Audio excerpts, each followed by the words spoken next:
Alléluia. Alléluia, bien-aimé. Même s'il y a de la joie ce matin, il y a de la joie, on vient acclamer notre Seigneur. Est-ce qu'on vient Jésus-Christ de Nazareth?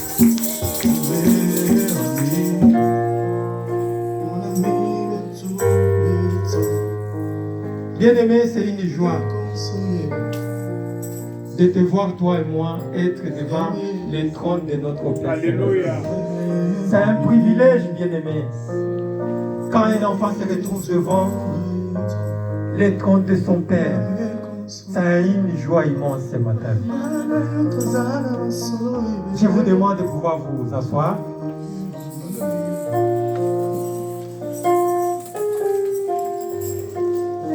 Nous remercions d'abord, et je voulais d'abord présenter mes félicitations aux mamans et les souhaiter la bonne fête d'abord de maman, de mère,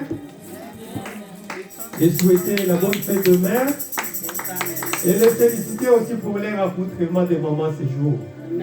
Parce qu'aujourd'hui, elles ont terminé leur jeûne qu'elles avaient et qu'elles sont en honneur ce matin. Alléluia. Bien-aimés, ce matin, nous avons un thème que le Seigneur nous a donné. La relève des enfants de Dieu. C'est le thème que le Seigneur nous a donné ce matin. Et ce matin, quand nous venons dans la maison de notre Père, ici nous venons parce que chacun cherche à orienter bien sa vie. Parce que nous avons tant fait de bêtises dans nos vies, nous en avons tant fait de bêtises dans nos vies, et que quand nous venons dans la face et le trône de Dieu, c'est pour lui montrer que nous avons changé notre façon de voir les choses dans le monde. C'est pour lui dire que Seigneur, nous nous sommes conduits dans notre vie de tous les jours, nous avons fait des bêtises, et nous avons vu que le monde dans lequel nous avons cheminé ne nous a rien donné. Et c'est la raison pour laquelle nous revenons à toi, pour changer notre orientation de vie et cherchons à nous attacher à toi pour une bonne continuité. Alléluia. Amen. C'est la raison pour laquelle nous venons premièrement dans la face de notre Dieu. Et si nous venons devant Dieu, c'est pour que tu sois corrigé des fois. Parce que, quoi que nous sommes devant notre Dieu, des fois nous continuons à cheminer tel que nous étions dans le monde. Nous venons avec ces mêmes comportements dans l'Église de Dieu. Et c'est pourquoi la parole est toujours là pour nous orienter, nous aider à améliorer cette façon de faire et cette façon de mener notre vie qui ne plaît pas à notre Dieu. Alléluia. Amen. C'est pourquoi ce matin, le Seigneur nous a donné ce thème. Ce thème qui veut nous dire la relève. Quand on nous parle de la relève, bien-aimé, la relève veut dire remplacer quelqu'un pour quelqu'un d'autre pour une continuité de choses. Alléluia. Amen. Ça veut dire quelqu'un était là, il n'est plus, on les remplace par quelqu'un d'autre pour que la roue puisse continuer à faire quoi? À tourner, bien-aimé. Alléluia. Avec qu'il n'y ait pas rupture. C'est le thème de ce matin. Et ce thème, si nous le voyons, ça concerne moi, ça te concerne toi, ça nous concerne tous. Pourquoi ça nous concerne tous, bien-aimés? Parce que nous venons de différentes familles auxquelles nous sommes nés et auxquelles nous avons grandi, dans lesquelles nous avons eu une certaine éducation, bien-aimée. Et l'éducation que nous avons reçue de nos familles, ça n'était pas de bonnes éducations, bien-aimées.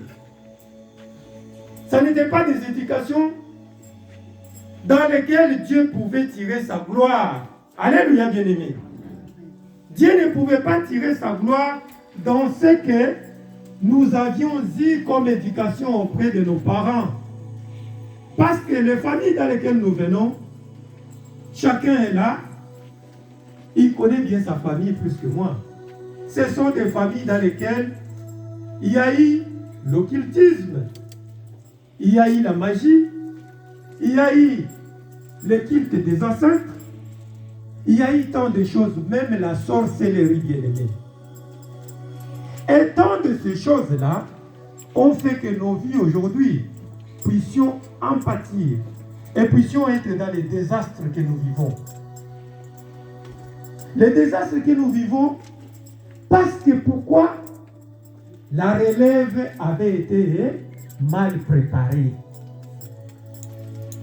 Aujourd'hui, nous trouvons encore dans nos familles des gens dans lesquels la relève se fait de père en fils. On te donne un couteau, on te donne un bâton, on te donne une marmite, on te donne une veste d'un grand-père qui existait, soit disant que non, ça c'est quoi? C'est la relève de la famille. Est-ce que c'est cela que Dieu veut réellement dans nos vies, bien-aimés? Est-ce que c'est ce que Dieu veut de ta vie et de ma vie aujourd'hui? Il y a eu des gens qui ont préparé une bonne relève pour leurs enfants bien-aimés. Et ce sont ceux-là auxquels Dieu nous veut nous tirer attention ce matin. Ceux-là qui ont préparé une bonne relève à leurs enfants. Et cette relève applique à qui? Applique à Dieu. Parce que la bonne relève pour nous, c'est cette relève qui doit plaire à qui? À Dieu bien-aimé. C'est cette relève qui doit plaire à Dieu. Et c'est ça le thème de ce jour auquel nous allons décortiquer avec vous par le canal de qui? Du Saint-Esprit bien-aimé. C'est la raison que nous allons chercher un bon lecteur qui va nous lire les 3 livres que nous venons de mettre là au-dessus. Un bon lecteur, il peut se lever et celui qui a trouvé, il va nous lire les 3 livres à la fois pour que nous puissions vraiment bien comprendre ce que ça veut dire. Alléluia. Amen. Nous allons nous lever, bien-aimés, pour honorer cette parole de Dieu. Et Abraham dit à ses serviteurs, respectez ici. Et Abraham dit à ses serviteurs, restez ici avec l'âne. Moi et le jeune homme, nous irons jusque-là pour adorer et nous reviendrons auprès de vous. Abraham prit le bois pour l'holocauste, le chargea sur son fils Isaac et porta dans sa main le feu et le couteau. Et ils marchèrent tous deux ensemble. Alors Isaac parla à Abraham, son père, dit, mon père. Et il répondit, mais voici mon fils. Isaac reprit, voici le feu et le bois, mais où est l'agneau pour l'holocauste?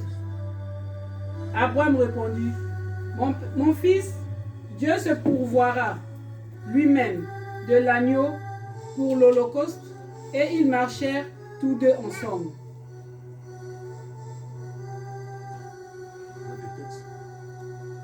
Ses fils allaient les uns chez les autres et donnaient tour à tour un festin.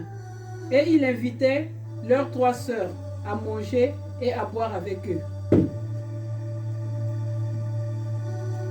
Et quand les jours de festin étaient passés, Job appelait et sanctifiait ses fils, puis il se levait de bon matin et offrait pour chacun d'eux un holocauste.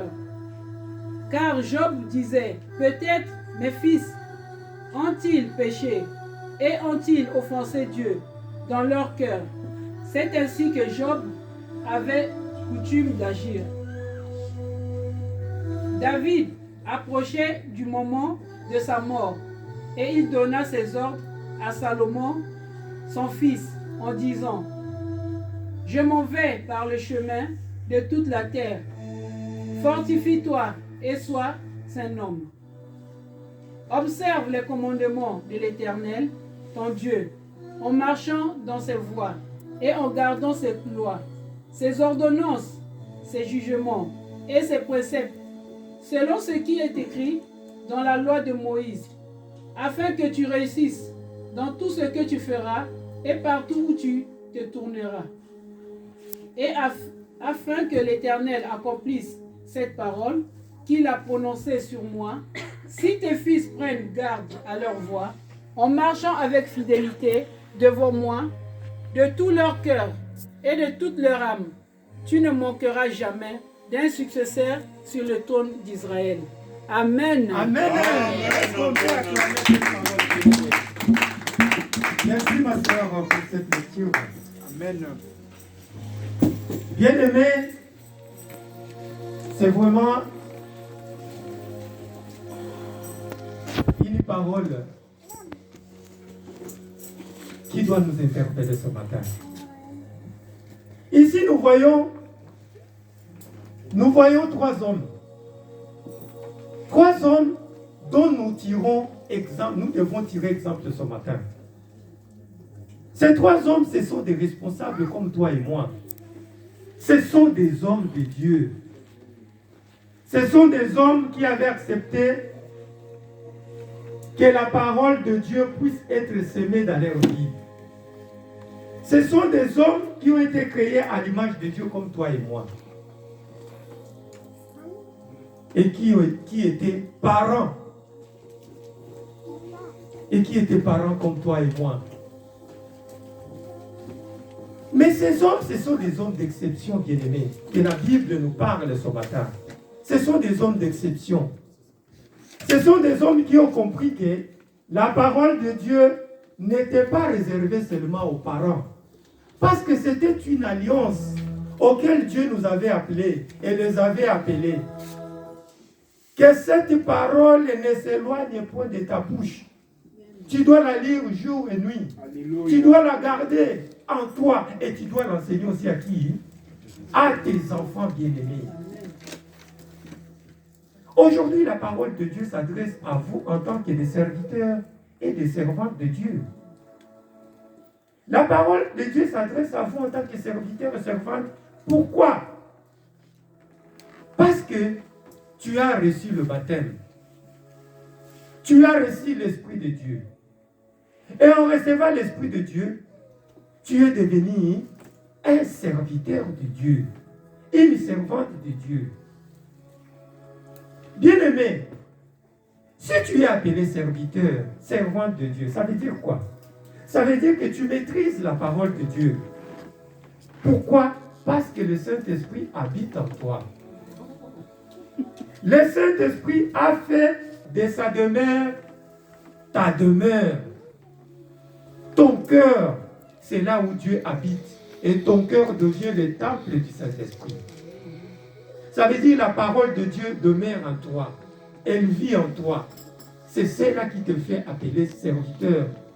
Tu n'es pas serviteur en fait, tu es serviteur parce qu'il y a Dieu qui est en toi.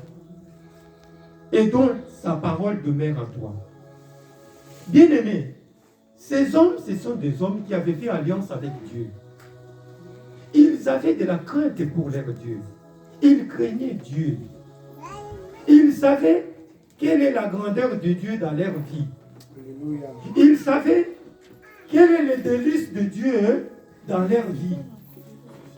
Ils savaient comment craindre Dieu. Et la crainte de Dieu passait d'abord dans leur conduite de tous les jours. Nous voyons premièrement Abraham, bien-aimé. Si nous prenons Abraham, Abraham c'est celui-là chez qui la promesse de Dieu a été faite. Qu'il sera le père de toutes les nations. Et l'alliance que Dieu avait faite avec Abraham, c'était une alliance éternelle, bien-aimé. C'était une alliance qui ne se limitait pas à Abraham.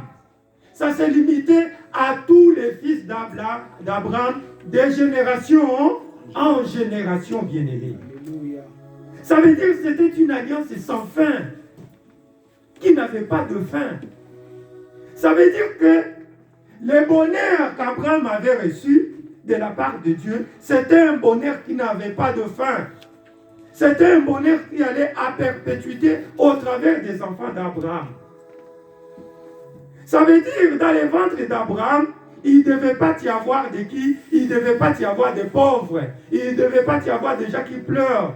Il ne devait pas y avoir des gens qui se retrouvaient et qui se lamentaient pour dire que où est Dieu? Pourquoi il m'a abandonné? Si aujourd'hui nous nous pleurons, nous pouvons nous poser la question, est-ce que vraiment nous sommes dans cette alliance? Est-ce que nous gardons encore l'alliance que Dieu nous avait laissée au travers de notre ancêtre Abraham? Parce que si nous regardons Abraham, qu'est-ce qu'il a fait? Ce qu'il avait reçu de Dieu, quand il a eu Isaac, il a donné des instructions à son fils. Isaac, c'était un enfant qui connaissait la parole de Dieu. Alléluia, bien-aimé. C'était un enfant qui connaissait la parole de Dieu. Parce que dans ces livres auxquels nous venons de lire tout à l'heure, nous voyons un enfant qui part où? Qui va offrir à Dieu un sacrifice. Accompagné de qui? Accompagné de son papa bien-aimé. Mais l'enfant, comme il avait l'habitude d'aller avec son père pour offrir des holocaustes à Dieu, et que ce jour-là, il se retrouve, il n'y a pas de quoi? Il n'y a pas d'agneau. C'est à l'enfant de poser à son père. Papa, où est l'agneau? Le feu est là. Mais le feu est là. Nous avons tout comme d'habitude, nous avons coutume de faire. Vous voyez? Donc l'enfant savait qu'à chaque fois qu'ils offraient un sacrifice à Dieu, ils avaient tout. Le feu, l'agneau et le bois. Mais ce jour-là, il se retrouve en train d'aller offrir à Dieu un sacrifice. Mais en chemin, l'enfant se retrouve qu'il y a quelque chose qui manque bien. Alléluia. Qu'est-ce qui manque? C'est l'agneau qui manque. Et auquel l'enfant a fait allusion. Bien instruit. Pourquoi? Parce que c'était un enfant bien instruit aux choses de Dieu. Alléluia, bien-aimé. Et cet enfant furieux demande à son papa, papa, nous avons le feu, nous avons les bois. Où est l'agneau que nous allons offrir à notre Dieu? Qu'est-ce que son papa lui a dit? Dieu pourvoira. Dieu pourvoira. Alléluia, bien-aimé. Le papa qui répond à son fils, mon fils, notre Dieu se pourvoira lui-même de l'agneau auquel nous allons lui offrir. Alléluia, bien-aimé. Ça, c'est l'enfant qui interpelle son père sur base des choses de Dieu, sur base des sacrifices auxquels il avait coutume d'observer avec son papa. Alléluia, bien-aimé. Et nous savons la suite, comment ça s'est terminé. Bien-aimé, cet enfant est parti avec son père pour offrir à Dieu, comme ils avaient coutume. Ils arrivent au lieu indiqué. L'enfant ne voit toujours pas l'agneau. Et en dernière minute, qu'est-ce qui se passe? L'enfant voit son papa en train de le faire quoi? De le ligoter. C'est lui qui devenait l'agneau. Bien aimé, imagine un peu cet enfant. Imaginez un peu la surprise dont avait cet enfant de voir son papa le ligoter et le mettre sous l'autel au-dessus du bois pour qu'il soit l'holocauste à la place de l'agneau. Si cet enfant, on peut se poser la question, bien aimé, si cet enfant, c'était nos enfants de ce jour, qu'en est-il se passé, bien aimé? La bagarre avec le père. D'abord, la bagarre avec le père, parce que c'était un enfant qui avait déjà la maturité, il avait 12 ans. Crier au secours. Ah!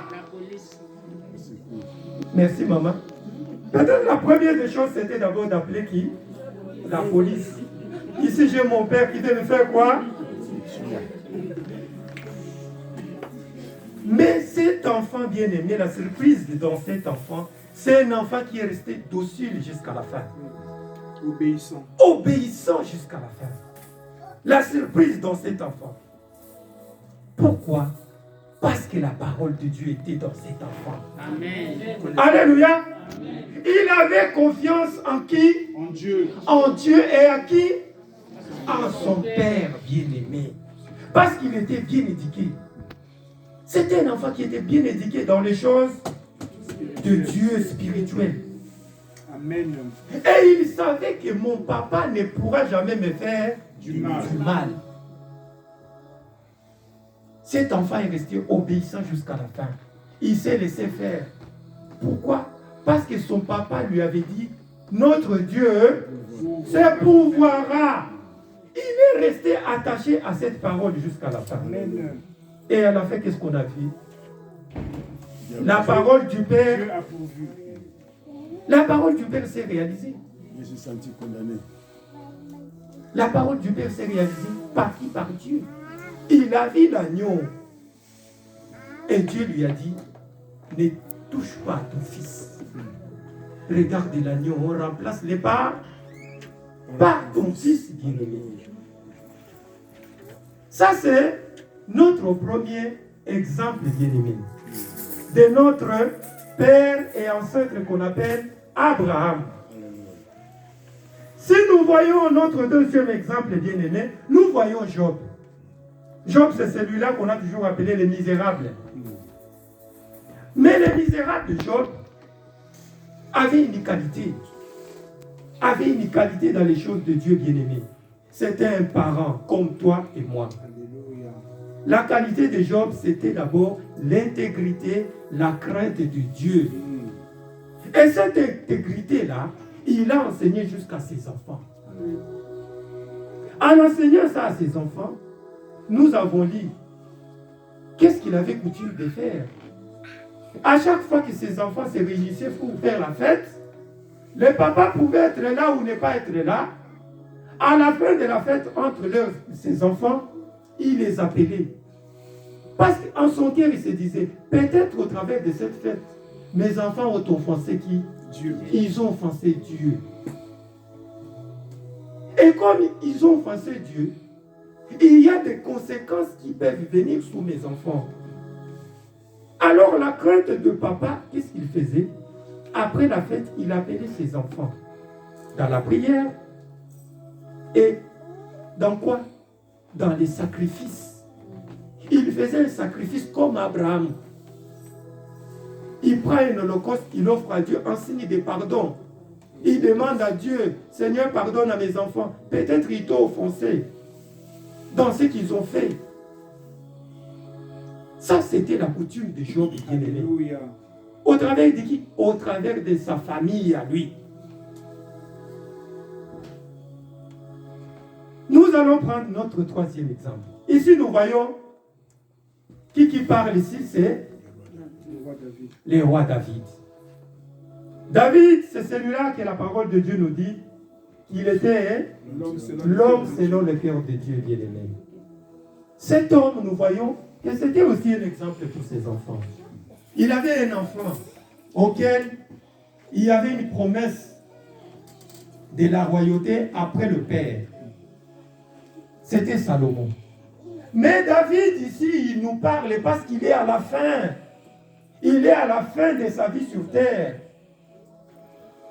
Et les dernières paroles qu'il est en train d'adresser à son fils, nous venons de les lire. Il enseigne à son fils de quoi? De continuer à craindre Dieu. Alléluia. De continuer à marcher sur la voie de qui? De son père. En fait que quoi? Pour que la royauté puisse continuer éternellement. Pour que les fils et les générations des enfants de David puissent continuer à régner sur le trône d'Israël. C'était pourquoi? C'était pour qu'ils puissent conserver ces enfants-là qui continuent à craindre Dieu, pour que la bénédiction de Dieu puisse continuer à se manifester aux enfants des enfants des enfants. C'était une éternité, une continuité, bien-aimée.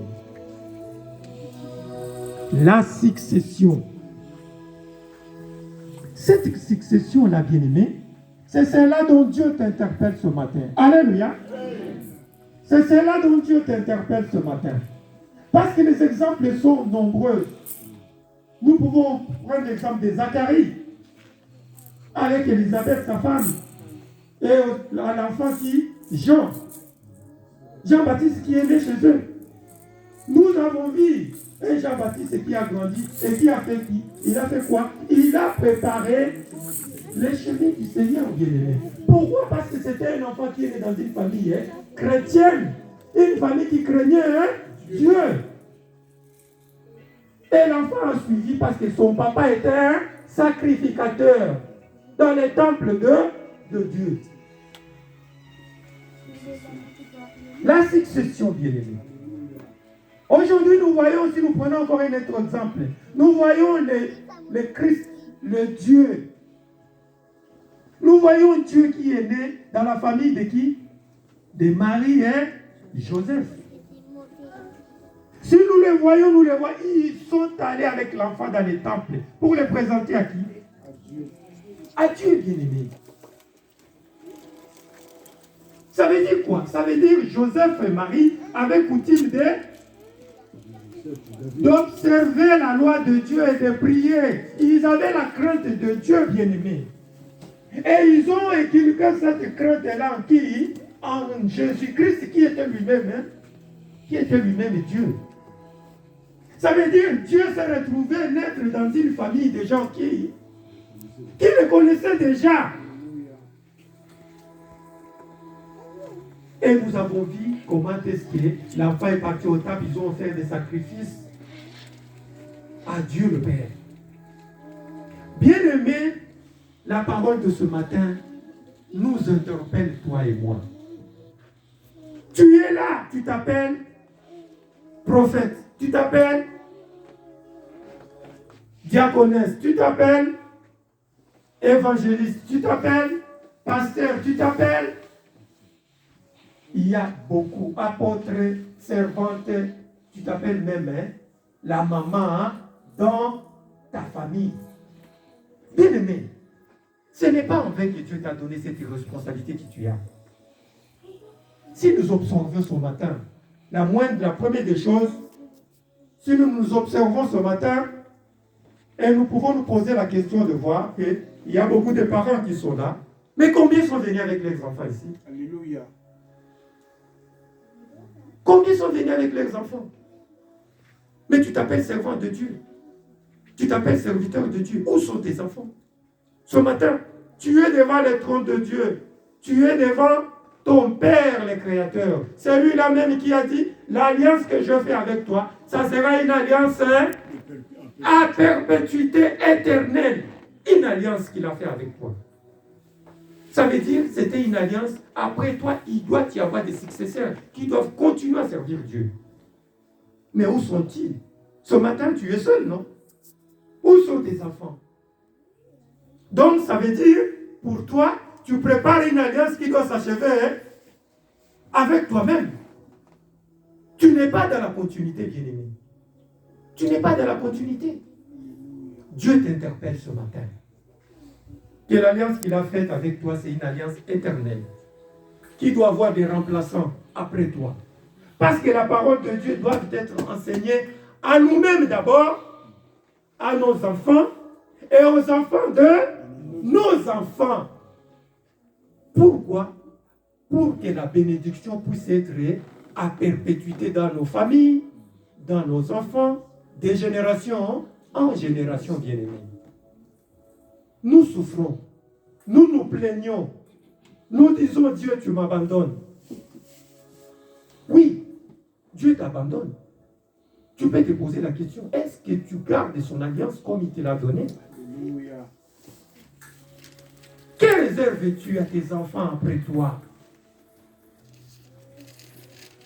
Bien-aimés, nous avons hérité de nos pères la sorcellerie, la magie et la coutume. Et nous en subissons les conséquences aujourd'hui. Pourquoi? Parce que la parole de Dieu n'était pas là. Mais aujourd'hui, toi, tu as la parole de Dieu. Est-ce que tu l'enseignes à tes enfants? Alléluia. Est-ce que tu l'enseignes au moins à tes enfants? Parce que la parole de Dieu nous dit que tu devras l'enseigner à tes enfants quand tu dors, quand ils s'élèvent, quand ils sont en voyage. Partout, tu dois attirer les oreilles de tes enfants pour leur enseigner cette parole. Alléluia. Mais curieusement, ce matin, tes enfants ne sont pas là. Mais tu t'appelles servante et serviteur de Dieu. Bien-aimé, sache que ce que tu fais aujourd'hui, demain tu vas en payer les prix. tu vas en payer les conséquences. Il y en a. Il y a des conséquences, bien-aimés. Si tu n'élèves pas tes enfants sur la voie de Dieu, la seule voie qui réserve les bénédictions à perpétuité dans nos familles, si tu ne les élèves pas sur cette voie, sache que tu en plairas et tu vas faire couler les larmes. Nous voyons aujourd'hui la société française, bien-aimée. Les enfants de 12, 10, 12 ans, 9 ans. Ces enfants-là,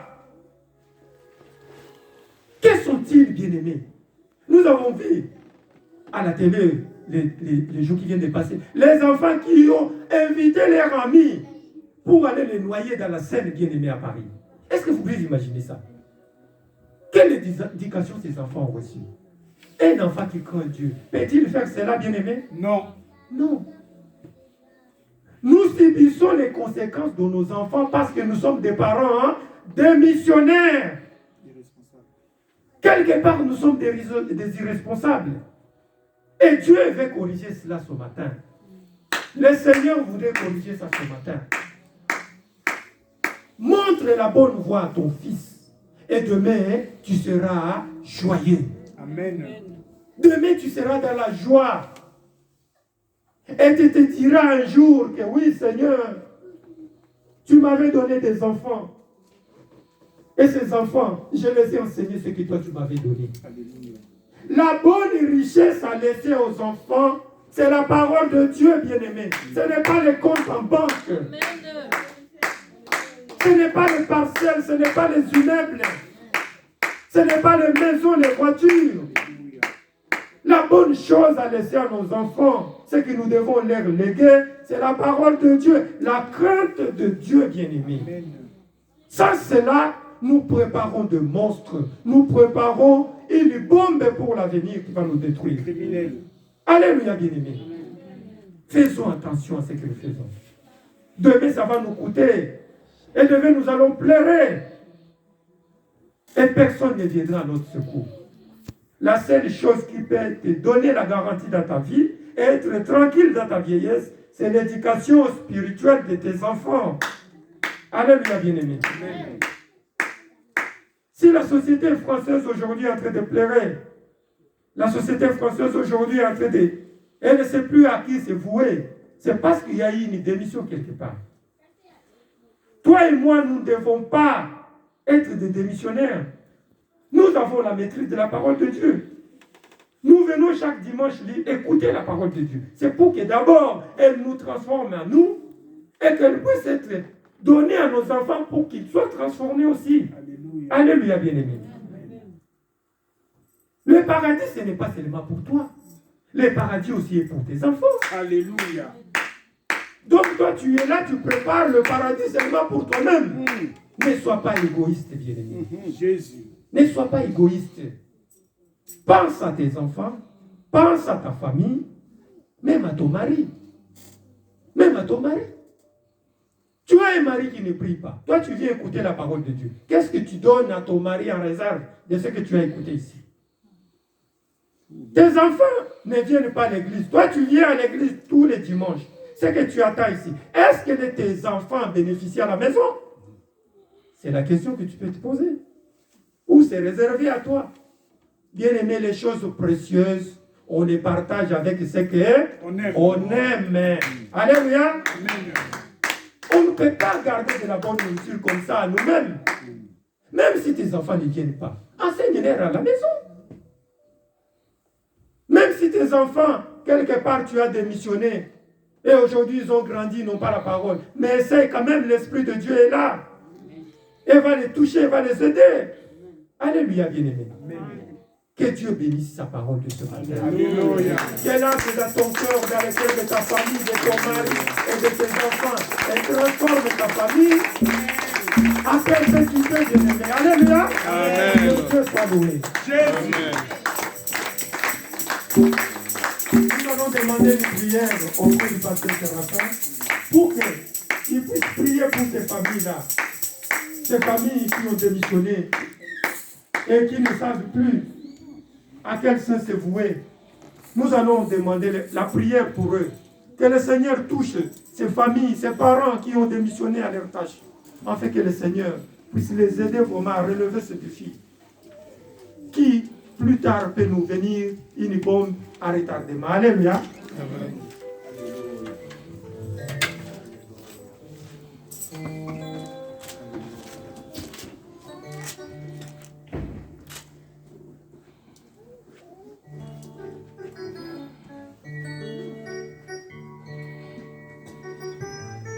Alléluia. L'apôtre Paul dit à Timothée, toi, demeure dans les choses que tu as apprises et reconnues certaines, sachant de qui tu les as apprises. Dès ton enfance, tu connais les saintes lettres qui peuvent te rendre sage à salut par la foi en Jésus-Christ. Toute écriture est inspirée de Dieu et utile pour enseigner, pour convaincre, pour corriger, pour instruire dans la justice, afin que l'homme de Dieu soit accompli et propre à toute bonne œuvre. Papa, ce matin, nous bénissons ton nom. Nous te rendons toute la gloire pour cette parole qui vient de sortir, car elle ne sort pas en vain. Elle n'est pas sortie pour condamner quelqu'un. Elle n'est pas sortie pour juger quelqu'un. Mais elle est sortie pour nous affermir, pour nous corriger, pour nous fortifier et pour nous édifier, Seigneur. Pour nous montrer la voie à suivre, Seigneur, mon roi papa. Quelle éducation nous devons, Seigneur, transmettre à nos enfants. Ces enfants qui deviendront la succession, Seigneur, mon Dieu, mon roi papa. Oh Père, merci. Nous bénissons ton nom encore une fois de plus. Nous te remercions, Seigneur Papa, pour ton serviteur que toi tu as utilisé puissamment. Papa, laisse que cette parole, Seigneur, mon roi Papa, Seigneur, ne soit pas sémée dans un terrain, Seigneur Père Tout-Puissant, pierreux, mais que cette parole puisse porter du fruit dans tous les cœurs de toutes les personnes qui l'ont écouté aujourd'hui, dans le nom puissant de Jésus. Père, 3 fois saint, ma prière est que, Seigneur, nous puissions être transformés, que nous puissions changer, Seigneur, nos attitudes, nos caractères, nos comportements envers nos enfants, Seigneur, pour leur transmettre, Seigneur, mon Dieu, mon roi papa, cette parole, Seigneur, qui est la vie, pour leur transmettre, Seigneur, mon Dieu, mon roi, ces enseignements que nous-mêmes nous avons reçus, Seigneur, afin que nous puissions passer, Seigneur, l'éternité auprès de toi, ensemble avec nos enfants, avec ceux que nous aimons, Seigneur. Papa, laisse, oh Père Tout-Puissant, que cette parole, Seigneur, mon Dieu, mon roi, papa, soit ancrée en quelqu'un, Seigneur, au sein de nos cœurs, pour la seule gloire de ton Saint-Nom. Papa, sois béni, sois loué, sois glorifié. Papa, je prie également pour nos enfants, afin que nos enfants, Seigneur, mon Dieu, mon roi, soient sages, Seigneur, afin que nos enfants, Seigneur, mon Dieu, soient des exemples, Seigneur, afin que nos enfants, Seigneur, soient remarqués, Seigneur, parmi ton peuple, dans le nom puissant de Jésus, afin que nous puissions être dans la joie, du Seigneur, que cette joie soit notre force. Au nom puissant de Jésus, nous avons prié, et nous ensemble avec les bien-aimés, nous disons Amen. Je suis tombé quand tu